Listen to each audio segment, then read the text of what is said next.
Actually, Marta, I'll look to you in terms of, because now we've got quite a few people on here, so I don't know if we want to do intros, or you tell me when you want to dive into the presentation, or if you want to go around and okay. Let's at least try to take advantage of the 3 minutes that we still have, and if you want to listen any more projects, we can do it at least just while we are waiting for the other project. Okay, sure, yeah. Candido, do you want to talk about SeedBite? Yes. It's just to SeedBite. Yeah, just to tell Sean, and in order for him to know a little bit more about our project. Okay, so SeedBite is a delivery app to help consumers order food, beverage, and merchandise without leaving their seat. So basically, if you go to a stadium or a venue, you will be able to order those variety of products through our app without leaving your seat. Okay. Robert, you want to go? You are mute. And sorry to interrupt your lunch. No, it's okay. I was chewing gum. It's a bad habit. Hi, Sean. I'm Robert Brunt, and I'm one of the co-founders of Tiger and Bean. We're a confectionery company based in Valencia, in Spain. And we specialize in confectionery using vegetable milks. In particular, we use a milk called tiger nut milk. It's not widely known, but it's a very popular vegetable beverage in Spain, and we use that as an alternative to cow's milk in the production of chocolate and beverages. Cool. And that's not leche de tigre like what I'm thinking from ceviche, is it? That's something completely different. I'm hoping. Yes. No. It's actually a small root vegetable. Looks a little bit like a chickpea, but has a natural sweetness. It's quite a delicious milk that it produces, a vegetable milk. Cool. Never heard of it. Thanks. Okay, so 2:35, Marta. Let's start. Okay, so guys, welcome back. Let's stick with the same topic, of course, in a different perspective. So one thing leads to the other. This morning we talked about more about the financing side of the project, and today we have Sean with us, which was the person responsible for the homework.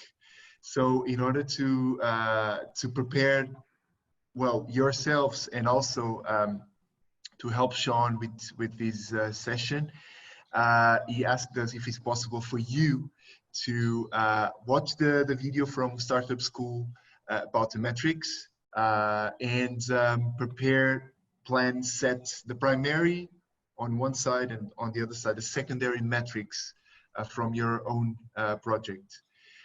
Sean will now tell us more about how to set metrics and what metrics to follow on your project.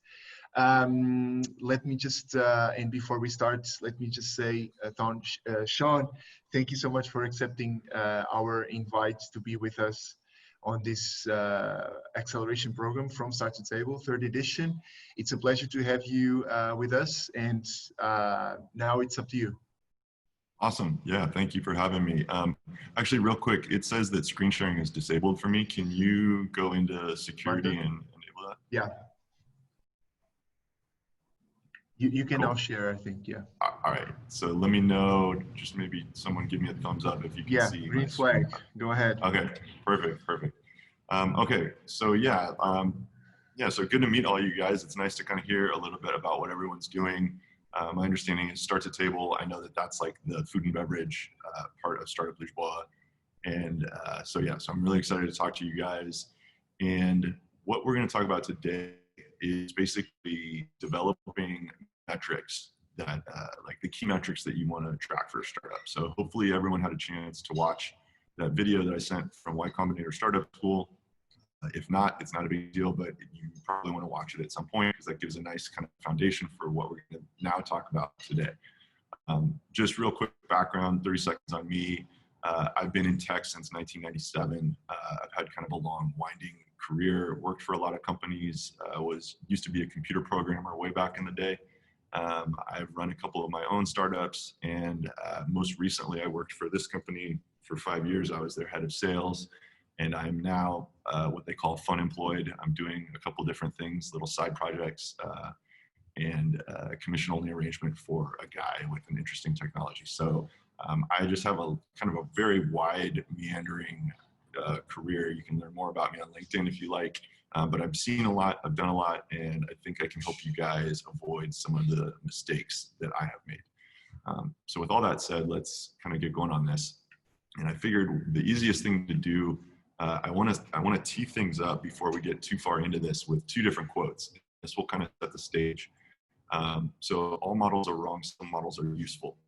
What did this guy mean? This is a British mathematician who made this quote. But when we talk about models in the context of this discussion today, it's going to refer to representations of reality.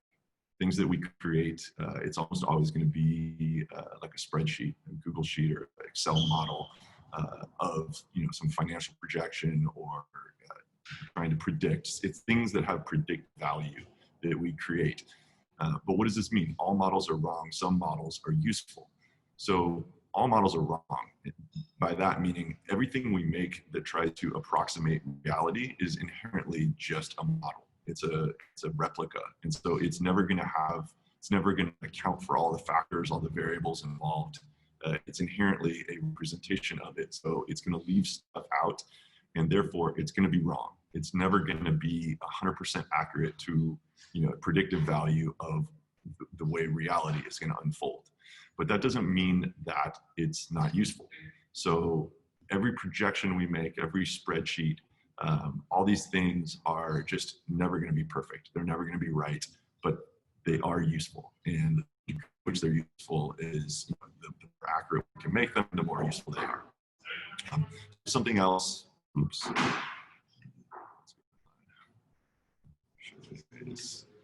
Something else that kind of encapsulates this as well. No plan survives contact with the enemy.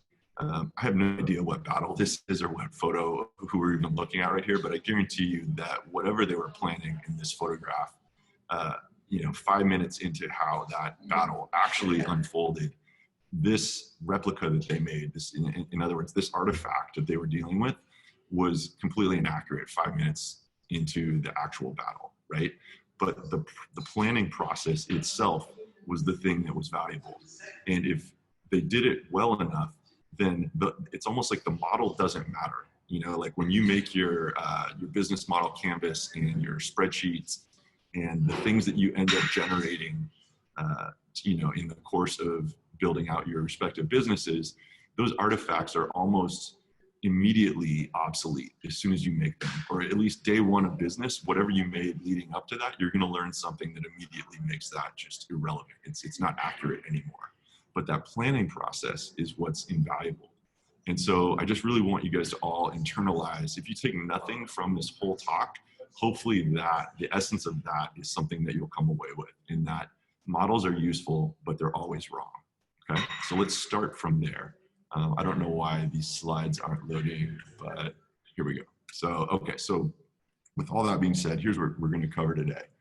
So we're going to get into, up front, we're going to talk about metrics and KPIs and how they're different, because those are often used interchangeably and they're not quite the same thing.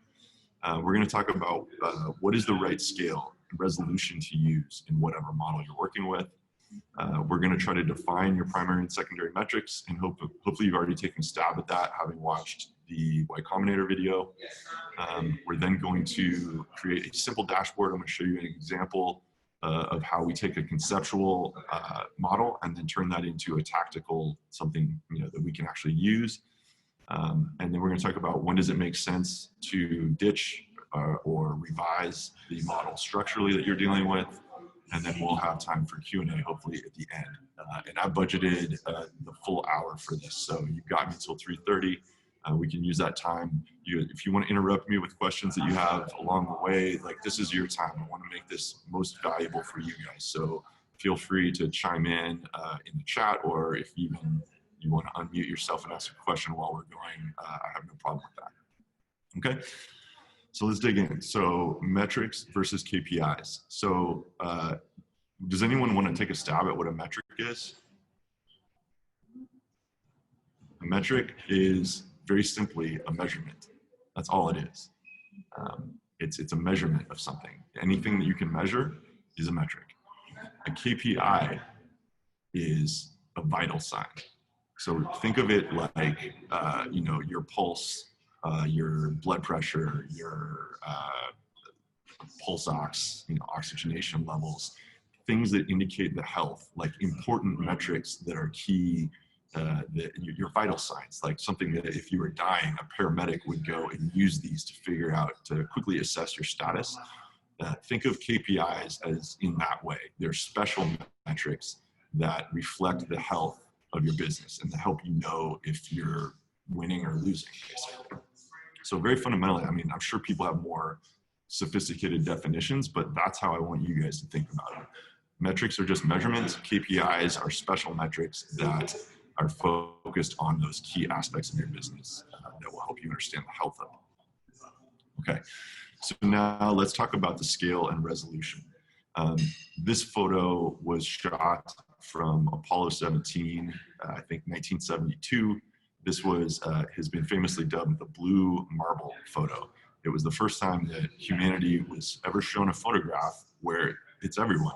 This is it. Every person, you know, with the exception of the photographers, is in this photo. So it's like the world's first selfie, really, if you want to think about it that way. It's all of humanity in one photo. And now, if we zoom out further, we could get, you know, this view, which is our Milky Way galaxy, where it's not even Earth is a speck. It's like the solar system is a speck at that point, right? But neither one of these are going to be even remotely useful if your goal is to get to Startup Lisboa for your mentor meeting, right? So as with anything, like the reason I'm using these photos and making this point is to make this point, in that you need to choose the right zoom level and fixate on those KPIs and only those KPIs that are going to help you navigate it. You can get absolutely lost in a sea of different metrics that leave you kind of overwhelmed, and that's not helpful for anyone. So it's always a matter of like choosing the right zoom level for what the current task at hand is. And if you watch that video from a Culminator, this is that idea of like, these are all very important numbers. We could talk about each one of these, the cost of acquisition and net promoter score and your conversion rates and you know, the gross merchandise value. Like all these things are very important numbers at some point if you are lucky to have that problem of having a successful business where you now need to monitor these different numbers. But given where I believe you guys are all at in the early stages, it's foolish to try and worry about all this stuff. Like it's just, you're going to drive yourself crazy tracking a bunch of stuff that isn't useful at this level, like where you're at today. And you end up like this guy, right? Like I think everyone's seen someone who has the 50 Post-it notes stuck to their computer and they're focused on, but you're scatter focused basically. So don't be that person. Let's figure out what the 1 or 2 metrics are that you need to care about and then track those meticulously. You should know those, your primary and secondary metrics, you should just know them week to week. If someone comes up and asks you, you should be able to rattle them off, like you're in your sleep. Okay.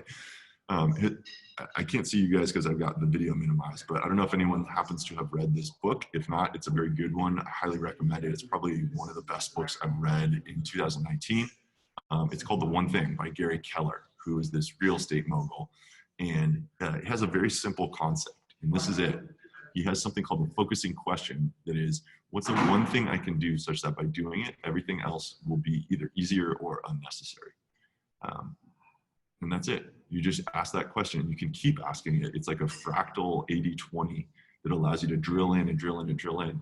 So you keep asking that question until you find, like, this is the one thing I need to be worried about. Like, if I can just make this one thing happen, then everything else kind of becomes either easier or irrelevant.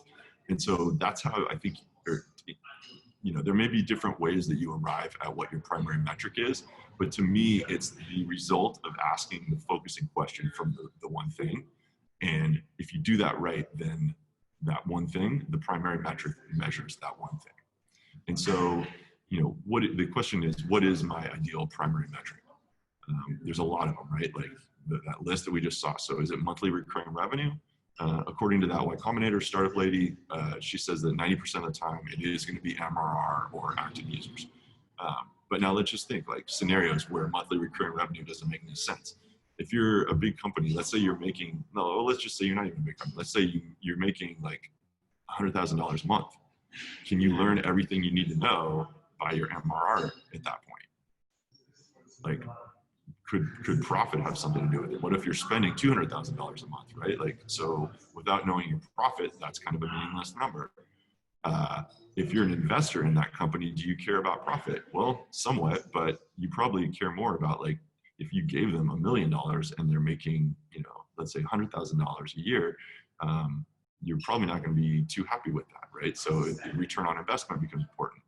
You can get even more granular in terms of things like internal rate of return, which takes into account like net present value money and discounted cash flows and like being able to rate that investment versus other investments you've made, right? So there's like different levels of granularity here. What about if you don't even have revenue, right? Revenue, you're zero revenue, so therefore it's not going to be MRR. Be something like daily or monthly or weekly. Maybe, but what if you don't even have users? What if you're even pre-user stage? Like you don't even have a product built. There's still metrics that can be useful. So I've done in the past a company where we didn't even have the product yet, but we're basically playing with ads and playing with fake landing pages for something that didn't exist yet, judging on the clicks on a buy button. When they clicked it, then you said, hey, look, we don't have this yet, but we'd love to get your email and tell you when we do. And thanks for the data you gave us, right? So there's all kinds of different stuff.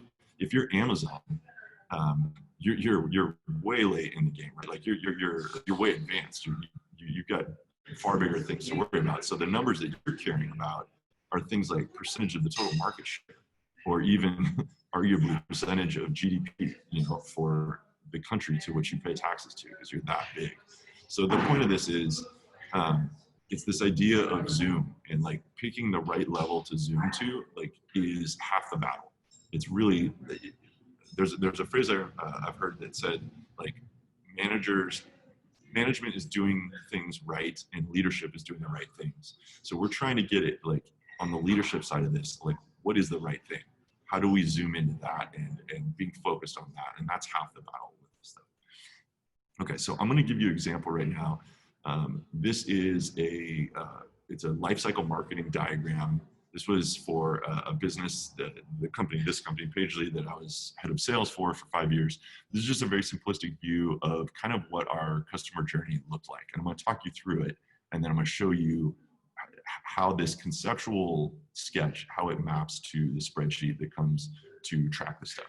Right, so over here on the left, you have basically the time goes left to right, and you have on the left, before people even know about you, they're out there in the ether, and they're either using Google to search terms that they care about, or they're finding you through the pay-per-click advertising, or they're seeing you on social media, or whatever it is. Right, there's all these ways that people come to find you, and once they find you, now they're a visitor on your website. Eventually, if you've had compelling copy and you do your job, now they become a lead. You fill out a lead form, and if you now exchange a few emails with them and earn the right to have a call, then you have that call, then you make a sale, and then eventually you'll upsell them and you cross-sell them, or whatever it is. You extract more money than just that initial sale. Right, so that's kind of a typical timeline of what it looks like for a SaaS company, which it sounds like some of you have physical businesses, but this type of thinking, you can kind of basically draw this out for what your business is. And this is where you start on all this stuff, is you need to draw out, what does that customer journey look like? Because given the phase that you're at, I think your key metric is likely going to be some culmination. If it's MRR, then we're talking about, basically a function of these two, of your new sales revenue as well as your expansion revenue. But likely whatever metric you come up with, it's the important one, it's going to emerge from the exercise of doing this diagram. So I highly recommend that you go through this process and you diagram this out. And if it's overly simplistic or you're this in your head, still do it. You'd be surprised what emerges when you put this on paper, and you can actually move things around and realize that you forgot a step, or that that these are actually one single step and you've been thinking about it the wrong way. So highly encourage you to go through this process. Okay, so once you've done that, then here's what we get. The way that we translate this conceptual sketch into something more tactical that we can actually use. This is a Google Sheet. I will make this available here, so you can, don't worry about trying to jot notes down. You'll have access. You can even go copy this word for word. I'll give you the template. But this is just an example sheet now of me translating this sketch into actual numbers, right? So if you do this right, then these columns that you add here, right? So tracks the week here, and then this is each row in a different week. Then you've got your search queries that map to that. You've got your ad impressions for pay-per-click, maybe it's Facebook page likes, or some summation of your Twitter followers and Instagram followers and all that stuff. But whatever it is, you get the point that these columns all then map to the individual items in that lifecycle marketing chain. So yeah, so that's what it is. And these are just fictitious numbers that I put in the spreadsheet. But from here, I consider these are definitely metrics, they're measurements, but I wouldn't consider these KPIs. These aren't the vital signs. Vital signs is take this a step further. Now, once we have all this data and we're tracking it and we know, what each of these things are, we can start to do things like, figure out our conversion percentages in these steps of the funnel. But more importantly, we can get to something that looks like this. And this is an actual dashboard from Pagely.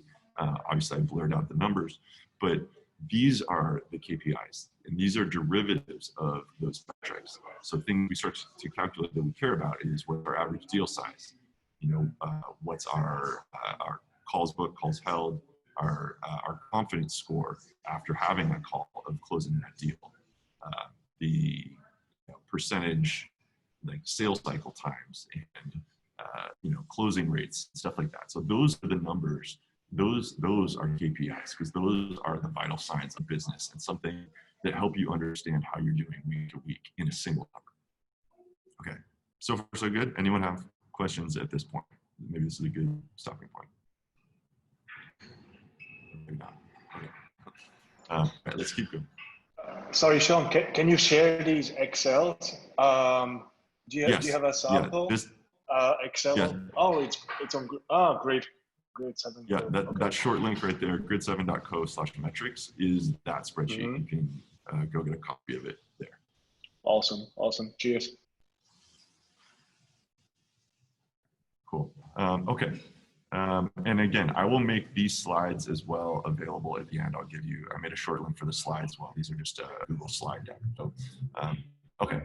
So at this point, I think if people are up for it, what I would like to do is get a volunteer, and we can just kind of treat this as a hot seat program, where we'll put you in the hot seat, and then we'll ask questions, and we'll try to talk through and figure out what your metrics are. So does anyone want to volunteer? This is going to save you some work. You're going to, for being in the hot seat. Volunteer. Here's a chance. I can volunteer. Okay. What is it? Yeah, what is it for? Rob. Cool. So basically what we're going to do is we're going to try to figure out what your key, your primary and secondary metrics should be. Oh, okay. That's an easy one. So it's monthly recurring revenue. Okay. And can you just real briefly, just recap what the business is? I know we talked. Yeah. Yeah. So it's a SaaS or a PaaS, platform as a service. It's an online and ordering platform for restaurants and brands and retail, and we charge a subscription fee. So it's a monthly subscription fee that I pay. Yep. And to position it against something that someone would know, so how are you guys different than like a Glovo or an Uber Eats? They are marketplace and they're B2C. We are purely just a B2B platform. Got it. Cool. So everyone get that? Anyone have any question about what his business is? Okay, cool. So you have identified your primary metric is MRR. That makes a lot of sense given what you're doing. What other metrics are you tracking? What's your secondary or even tertiary metrics? The secondary one would be time to close.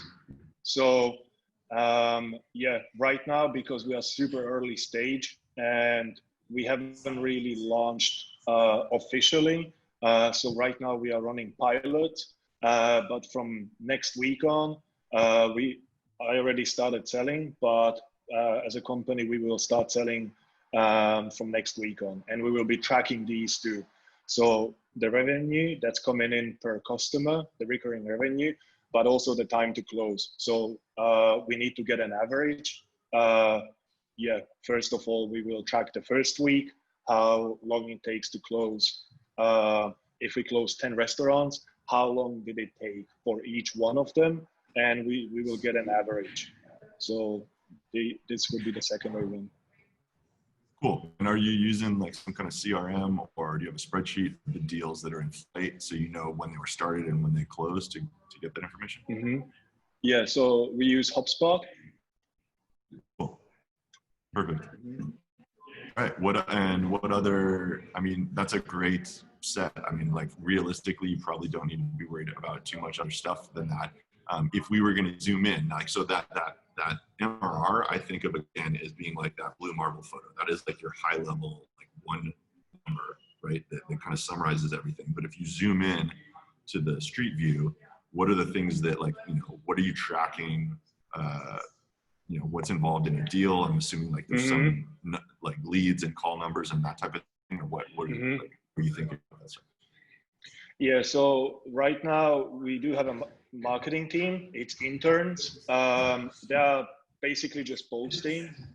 Lead creation isn't really the task there, since leads, there is like more than enough of them at the moment. So leads would be one of them, one of the metrics. Then the second one is in Street View. So the leads that we have, then how many of these we got in touch with. So phone call or email or a visit. And then obviously the time to close, because we have a few steps. So phone call, email, schedule a meeting, a presentation, whether that's online or offline, and then it how much time it takes to close these people. Cool. Well, I mean, this is easy, man. You sounds like you've got it under control. So I don't know that you need much more help in terms of figuring out your metrics. It sounds like you're ahead of the game. Do you have any questions about this? And maybe we have one more volunteer who's not the longest. Oh. Thank you. Cool. Okay. Does anyone want to volunteer to get some more tailor-made feedback on the metrics? I am from the product side, so if someone of technology want, maybe be funny. There's no restrictions, so go ahead. Okay, could be me. My metrics is about the como é que se diz, faturas? Invoice. Invoice. I see invoice because I work also B2B and B2C. I have to what is the most sell the product that are selling, okay, and what is the product that are giving more money, because it's different. Yeah. Two metrics that I use. So you need to know the costs of your products and the profitability of those products, and then the gross, like the net and gross profit, basically. Like, what are you selling, and then what are you left over with in terms of profit on that, correct? Yes. Are you using any kind of like point of sale system or inventory tracking that would do this for you, or is this something you need to do in a spreadsheet? No, I use the program that make the invoice. Is very good because I put what I want. They give me the graphics, give me the numbers. Is amazing. It's a lot of work that, oops, at the end of the end of the year, we see the product that sell most or sell less to adjust to the another year if you need to put more in this product or less. Yep. But it's funny to see that are products that sell a lot, but in money review are in the mid. Yeah. So do you, I guess, do the answers to questions dictate what you then brew? Because you said there's a 3-month lag time when you start a new thing and it starts brewing. You've got 3 months before that actually becomes consumable, right? So are you looking at the sales from 3 months ago saying like what was selling, or like trying to get your head around what is popular to then know what's profitable, to then know what you should be brewing next, or is that what you do? I look not in months, but in the year. Because of this lag time, it's more easy to see in the last year what is the peak of this kind of product and to make instead of the month. Because 3 months, when do you want? Already past 3 months is far. I don't know if this is the best way, but that will work for me. Is there, with your stuff, is there spoilage? It's not like food that goes bad, right? Like when you brew mead, it's going to be good for a while. So it's not like you have that problem of like not making too much of it, right? It's better with the time. Okay.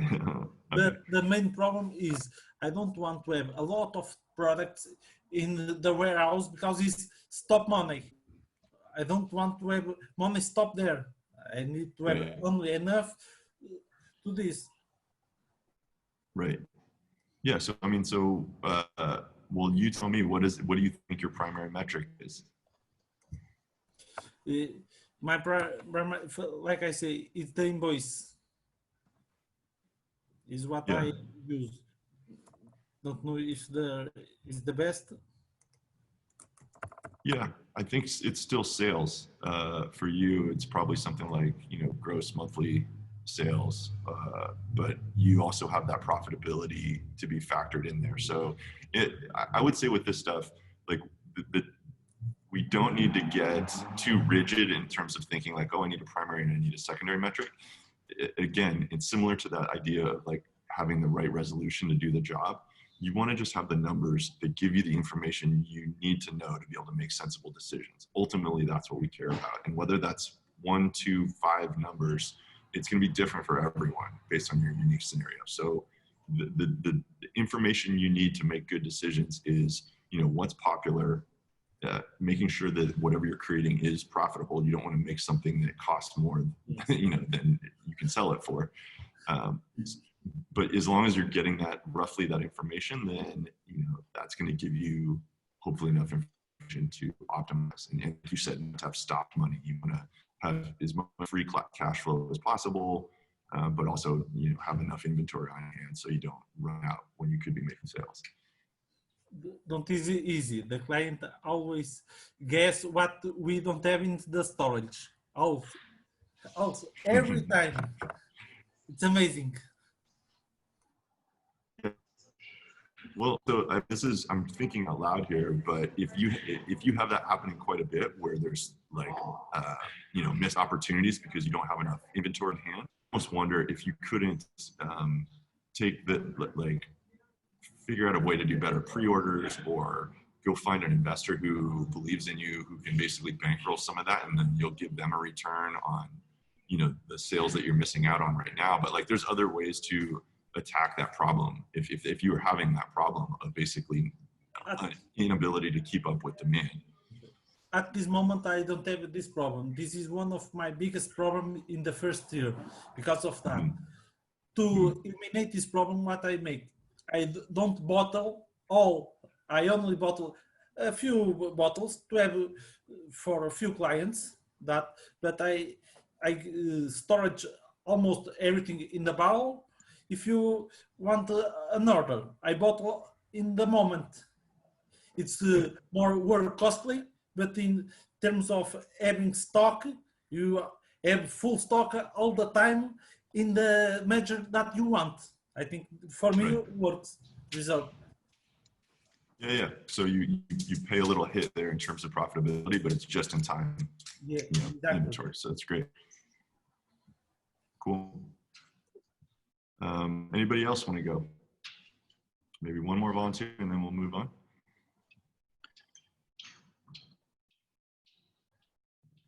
It's incredible when you have the chance to have this is free consulting here. Hey Sean, how are you doing? Hey, good. How you doing, Salvador? Hi, good, thanks. We're in a different position, I guess, from most of the other people here on this group. So maybe our case can be interesting as well. So we have, just to quickly put you up to date, we have, we're working on this idea where we have a bunch of restaurants on the business to business side. And we have this kind of like private club on the business to consumer side. And we're channeling last minute reservations from the restaurant to the user. Okay, so at this point, we don't know what our primary metrics would be coming into this. We came up with 4, which is obviously the number of restaurants that we have associated with us, the number of users we have on our network associated with us, the number of bookings the restaurants will put out, and the number of bookings that the users will book. So these are our 4 metrics, like the main metrics. Got it. The thing is, let me make sure I understand the business. Right, yeah. So is it something almost in the way that Priceline, what they did for like airline flights that were going to go unused, they give kind of this like cheaper discount marketplace. So you're now getting those taken. Got it. Okay. I kind of like that. Yeah. Okay. Well, I mean, so honestly, what I would do is I would go read some blog posts on things like the history of Priceline, or I know Hotel Tonight is another startup that has a similar model to you guys. So I would start there, but I would assume that it's going to be some, like if you had to just get one, it's probably the same thing like Airbnb's number, right? It's bookings. It's going to be the number of bookings. So ultimately like the high level metric, but drilling into that and then unpacking that a bit to see the health of it, you know, like the number of restaurants on the platform, the number of patrons using the platform, like bookings, average bookings per night. It'll be some combination of those type of things. So, but can we consider all 4 primaries? That's the issue here that we're. Again, what I was saying before is like, don't get too worried about needing to contort whatever it is you have to fit within, you know, this primary, secondary classification. Like ultimately it's a matter of like, do you have the key numbers at a glance, and not too many of them, but like just a handful, maybe no more than 3 or 4 that you can look at week to week and literally just have those. So they should almost be like emblazoned on your desktop, because you need to be able to, you know, confront those numbers weekly and say, how are we doing? And like, are we focused on the right thing? An interplay here between numbers changing and learning about what's important, and realizing that you're off, or you're doing good, or you're not doing good. And now this changes. It's like the interplay between numbers and then also what your focus should be. And so the numbers should track what you care about, but the numbers may also show you that you're caring about the wrong thing. I'm a metrics fanatic. I take down everything, like all kinds of things and all kinds of metrics. Yeah. Okay, cool. Thanks, Sean. Yeah. I think the most bang for your buck though, like what I would do after this call literally is go Google for like Priceline history, blog posts, and like, you know, and Hotel Tonight, and any of those startups that have a very similar business model, and just read notes. Like I bet you like their founders have posted like a blog somewhere that showed you their. I know the Airbnb one. That one I'm very familiar with, but I'll look into Priceline. Yeah, definitely. Thanks. Cool. Awesome. Okay. All right. Well, so then everyone else, you missed out on free consulting, but it's if you want to get in touch, I'm happy to work with you. Let's move on and let's talk about when it's time to actually adapt the model. So long story short is when it no longer serves you. So you come up with a model. We know factors involved here, you know, whatever the scenario is. Like, we think we understand it. We think we know what the levers are that are going to change the outcome. So we take a best guess at that, we codify it into a spreadsheet, and then we start running with it. And we enter data over a couple of weeks, and then we get to the point where maybe it just becomes obvious that, like, this is not the right thing. We're not tracking the right stuff. But yeah, when the model no longer serves you, so you could learn something that actually changes the physics of the business. So something that is just a fundamental, like, misassumption, it becomes clear. That's a time when it's appropriate to change the model. If your goals change, like, certainly if you started this out, you know, thinking you're going to build a lifestyle business, and all of a sudden you realize you got a tiger by the tail, and like, no, we're going to go try to raise VC money and, you know, do something bigger, you know, then that can be a case to revisit the model and make sure that that the model still makes sense for the goals. If a model with a better fit emerges, right? So, like, ultimately the reason we use these things is because they have predictive value. So if you come to find, you know, here's a good example of this one. Like, I've done models, and I'm happy to even show you some of these. If that's useful, I can pull up, you know, past projections. As you go through time, you learn, you know, like, we were in some situations trying to be very granular and track things like visits to conversion to calls to yada, yada, yada, and have that translate, you know, and tell us something about then the number of closures in sales. But realistically, like, we were just, like, committing precision error. Like, we were being too precise, and it would have been better just to take what we knew of at the time, month to month, and just estimate. Like, we kind of know what our sales are at this point. So in terms of predictive value, like, we precision error. We just got too fancy for our own moods there and abuse that. So that's a time when it can make sense to go back and just, like, simplify the model to make it less complex. So ultimately, though, I think the way to think about these models is they're not fixed structures. They're almost more like sandcastles, right? Where that idea, again, that it's not the artifact that's valuable, it's the process of arriving at that and what you learn about the mechanics of business that is invaluable, but everything else becomes obsolete as soon as it's built. Okay. So if there's no other questions, like, just to briefly recap, metrics or measurements, KPIs are the vital signs. Use the right scale that's appropriate for your goal, and only worry about the things that affect your current focus. Don't get spun out on trying to track everything, because then you'll be diffuse and you won't do anything. Yeah, your primary metric should represent your focus. It's a good idea to make a Google sheet like the one we did and track your weekly progress, or you know, in the case of Rob, he's got HubSpot, which has a really nice set of graphs and charts and whatnot. And so just by virtue of using that CRM system, he's going to get a lot of this data that it's just going to compute on his behalf. So that's another great way to do it, is just to use a system where the byproduct of it is going to give you the metrics that you need. And update the model if and when it becomes out of whack. And with that, I think we'll go to Q&A. So what questions do you guys have? And by the way, this is my Twitter. If you want to stay in touch, I've got more talks here. I've got business blogging that I do. And then that link will give you all the slides from this conversation. grid7.co/TWM. But yes, but you got me for another 15 minutes. So what should we talk about? I've got a question, if no one minds me going first.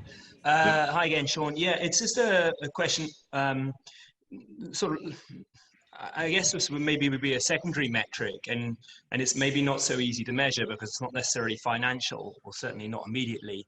But as a small business, you know, when we're competing against the multinationals, so in my case, we're competing against Nestle on a very, you know, tiny section of the market. And so we can't beat them on price point, we can't beat them on scale, or those things. But what we can do is slowly eat away at their market share of brand recognition. And brand recognition for me is quite important long term, because if it may not have the level of sales or the purchasing power of Nestle, but if I can be recognized as a household brand, you know, in 5 to 10 years' time, that increases the value of the company. And I'm just curious as to your thoughts on how you would measure something like that. I mean, obviously there's the, you know, social media, but I just wonder if you've ever had any thoughts on that, you know, in terms of occupying a space in someone's mind, brand recognition. Is your intention to eventually raise money for this thing, or do you intend to run it as like a profitable lifestyle business for you? No, the intention is to run it as a business, but I mean, ultimately, if a business were to ever be sold,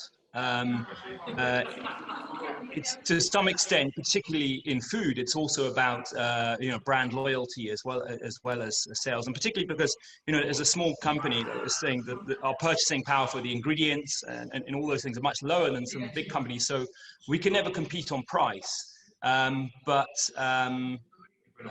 Brand recognition is something that doesn't cost us much, you know, raising our profile and raising our visibility.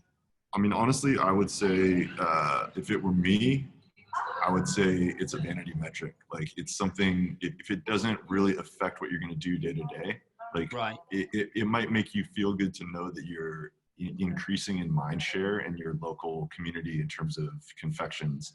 Like, maybe that makes you feel better, but that's a vanity metric. Like, it's in my opinion a distraction, and it's also, it's like you said it, like, how do you even gauge that? What's the right way to do that? You know, you have to have someone like Nielsen surveys, and so it's just like, it's not really a tactical, like, I would just stay focused on like, what is the thing that actually is going to grow your customer base and grow their satisfaction level, and like, those are the knobs that I would be playing with, right? Like, those are the things that are really going to make the difference. And so worry about those, and then this will be like a byproduct. Like, if you do those things right, this will increase. You may not be measuring it day to day or week to week, but like, the fact that you may someday sell the business doesn't mean that you should go worry about trying to track this number right now. I would honestly just like kind of set it aside. Okay, no, that's good. Thank you. Thanks, Sean. Rob, I completely get you, what you're saying about brand recognition, and from the experience I have, you know, working with a large fintech that has ads on a nationwide scale in UK, even then it's really hard to measure. And as Sean said, you need to have like a, you know, a research team or a questionnaire afterwards just to measure brand recognition. And it's really hard, but I'm with you, Rob. Like, I'm so focused on brand because ultimately that's what plays in people's minds. So, you know, if I were you, obviously, but don't give that up on. Yeah, honestly, something like, in just thinking about this, if I were you, something more interesting, that like an experiment that I would rather see you conduct is some in-person taste tests. I know this may be difficult now with COVID, but if you can get some kind of thing where, you know, you stand outside of a Trader Joe's in Valencia with, you know, a Nestle's chocolate and your chocolate, or the Tiger Milk stuff, and you just give people an opportunity to like try one, try the other, blind taste test, and give you their opinion on it, and then start collecting videos and testimonials, and, you know, that gauge that satisfaction. That's a more interesting thing, mainly because you can use it. You can then turn that into like a cool little, you know, social media type YouTube video that's actually like a compelling piece of collateral for you. And it also gives you some measure, not necessarily of the reach. Like, you won't have any kind of a reach statistic in terms of brand penetration. But again, that's just premature. I wouldn't worry about that. I would worry about like, are you truly better than the competition? It's like, that's how you're trying to position yourself, as a premium. You can't beat them on price, so you're gonna like charge more, but you're gonna have a better experience. And now you've got like testimonies from people echoing that, like, yeah, this is like radically better than that other thing, and I'm happy to pay for it. Like, if you get videos like that, that's priceless. I think it's a better use of your time. Great, thank you. Can I go? Hey, Rob. Also, I was on a brand before that I had on product in Ireland, in Dublin, and you're totally right. And you know how you, on the brand building, that's your only way to make a difference compared to Nestle and all the others. If you become the Mr. Tiger Nut Milk, or it's either you as a person that people will recognize, or you create a mascot that is going to be the Tiger Nut Milk rep, then you can do a lot with these things. And you can measure your brand equity by the amount of followers. First, you're building the audience, so you build followers. And then the interaction, that's even more important, because you can have 1 million followers, but if people don't interact with your brand, then obviously that's not going to be a lot. You can just look at all these Fashion Nova, like, look, you have Zara, you have so many Prada, Gucci's, and all these guys, and Fashion Nova, Pretty Little Thing, these guys broke through the market through social media. So to have the brand recognized, you have to go where the attention is, and that is really social media. If you launch a Friday or a Saturday night show with recipes, okay, what can you make with tiger nut milk? And it's you in a live stream making, I don't know, a cake with tiger nut milk, because that's also vegan. So you get all the vegan community on board. You can, and you have this show, then you have obviously have people try the tiger nut milk. So you build a brand and the interaction between you and the people that are or should be consuming your thing. So brand equity, that's basically this, followers and interaction. If you have a ton of followers, then one of the big brands will want to snap you up. That's for sure. Thank you. Thanks. Yeah, the other thing I was going to say is, like, along those lines, it reminds me of, like, if you think back to these things like quinoa and kale and almond milk, and like things that, like, at the time I'd never heard of these things. When I first heard about it, I'm like, what is this?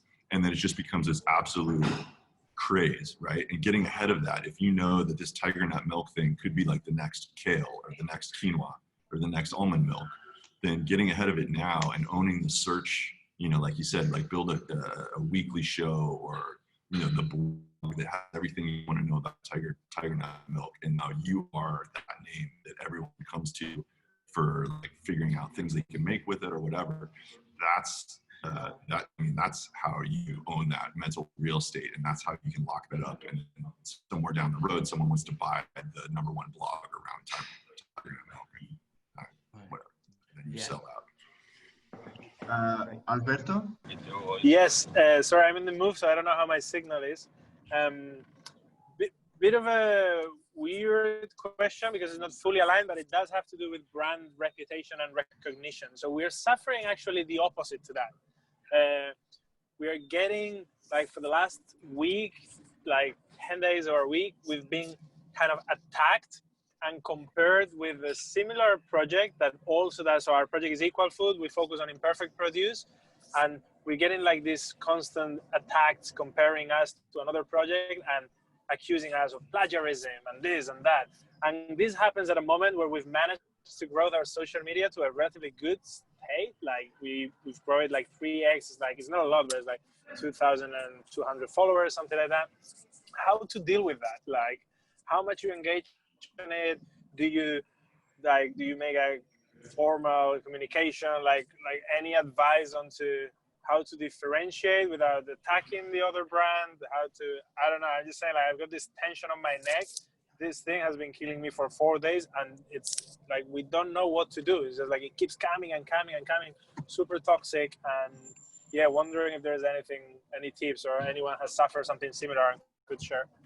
Well, I would ask you, like, first off, is it a coordinated attack? Like, is it the other brand circling their followers and directing them at you? And, like, is it a premeditated thing? Or do you think this is just like an organic people coming out of the woodwork?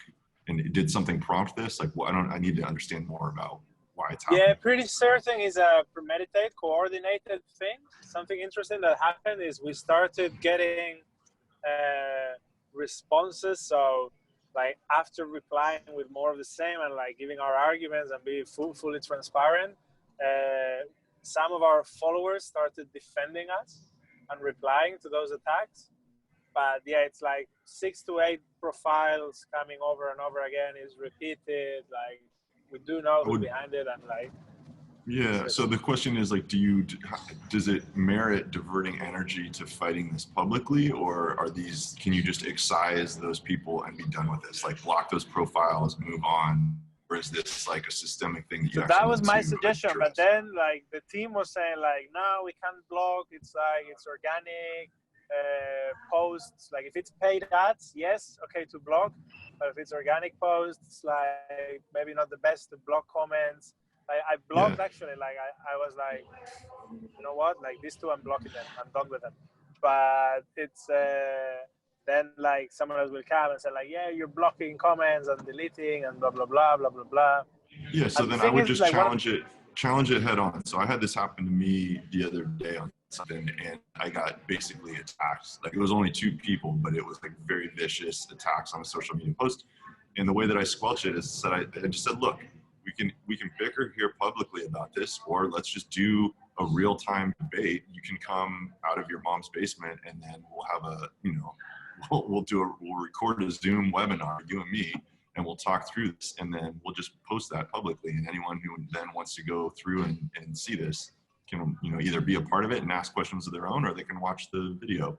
And of course that person went away, and they didn't actually, I think if these people are trolls and they're just like sitting there trolling you for the sake of trolling, that kind of thing, like just step up, challenge them publicly, and then just say, look, let's put this to bed and have a real-time public debate if this is how you feel about it.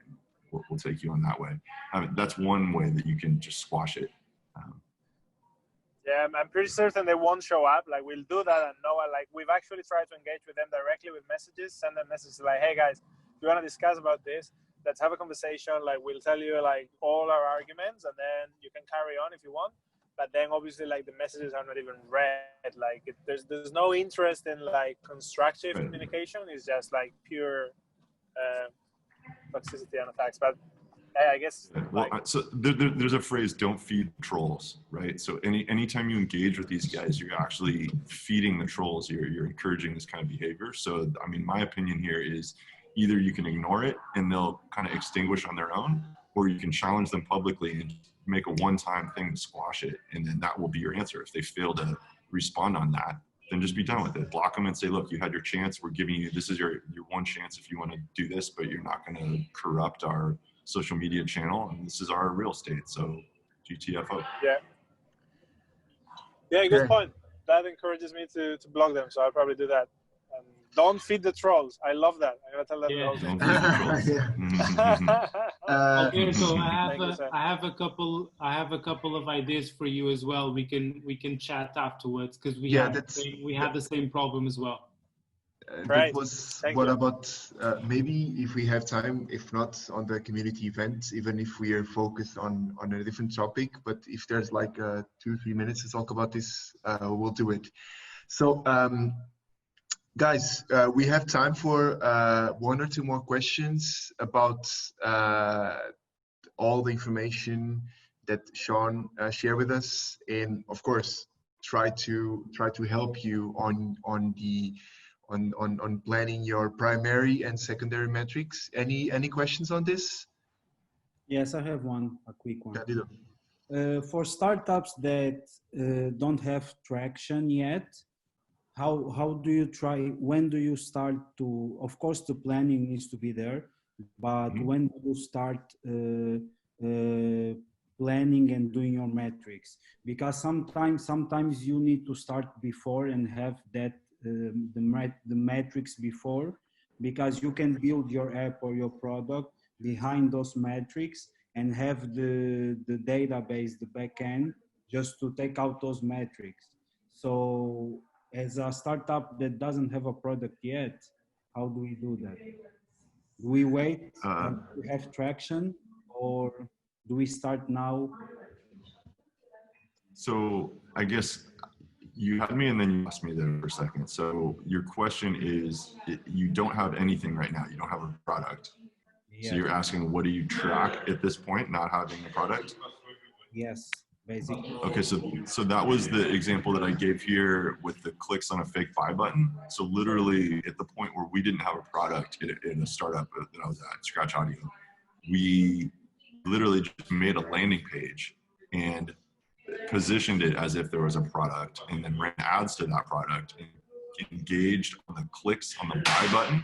First of all, the people that were able to get to that page was an indicator of interest in it. And then on the landing page, we did multivariate testing. We changed things and we engaged on the clicks on the buy button to know what they truly wanted. And that's far better than doing any kind of like survey where you're asking people, what do you want? Because people don't know how to tell you what they want.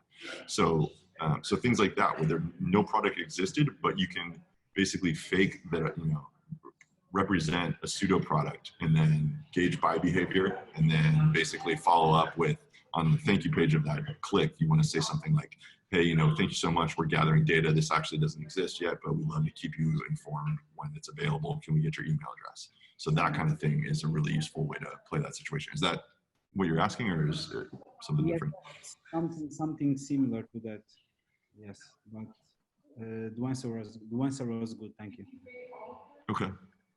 I'm happy, so I'm the entrepreneur in residence for Startup Lisboa for the rest of this year. I don't think this is even announced publicly, but it will be soon. So you guys have access to me via that program, I believe. So if, 3 hours a week I'm available at your guys' disposal, if ever you want to book a call and just chat about stuff, get in touch with Francisco or Andre, and they will give you the link to be able to do that. So, cool. All right. Sean, you have time for one more question, or? Yeah, one more. Okay, so anyone with questions to Sean? If not, I have one just to close the session. But I prefer to have questions from your side. Okay, so Sean, do you really believe that, taking into account that we have projects from different categories here, so we have projects focused more on the tech side and projects that are more focused on a physical product, how different is to set metrics for a tech project and for a physical product? How different? How can, what's the best way to set metrics taking into account the categories that we have? So to me, I mean, they're different, obviously, but everyone's business is different. So I don't think so much about the distinction between tech versus brick and mortar and how those metrics systematically vary. I think more about in terms of what is the outcome we want. Let's project ourselves forward to a year, 2 year, 5 year from now. Where are we trying to get to? And then how do we back our way into that? So what must we have done leading up to that to get there? And then think about what we need at each stage of the way.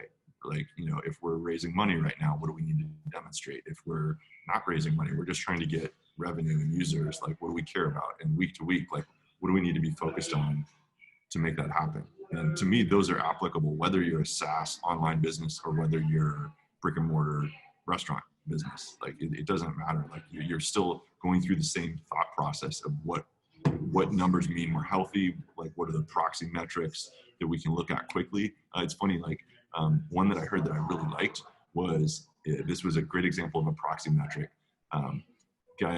Restaurant owner says his only thing he cares about is the length of the line on a Saturday night. That's his one week-to-week thing that he looks at that tells him how well he's doing. And obviously, again, everything changes during COVID. It's a confounding factor there. But during normal times, the length of his wait line on a Saturday night tells him everything he needs to know about, how well they're doing, how popular they are, how in demand and desired and sought after their restaurant was, right? I thought that was just a great example of a proxy metric. So, okay. So anyways, okay. I don't know if that answered your question, but no, it did.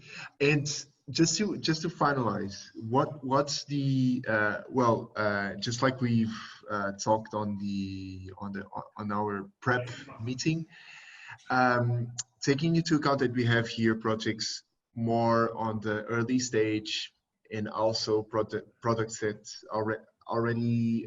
they are already in the market. what's the best advice on metrics and how to control them? Well, you don't control them. Metrics are going to happen. Metrics, I guess it's like gravity, right? This happens whether you believe in it or not. Like, it's just what you choose to focus on.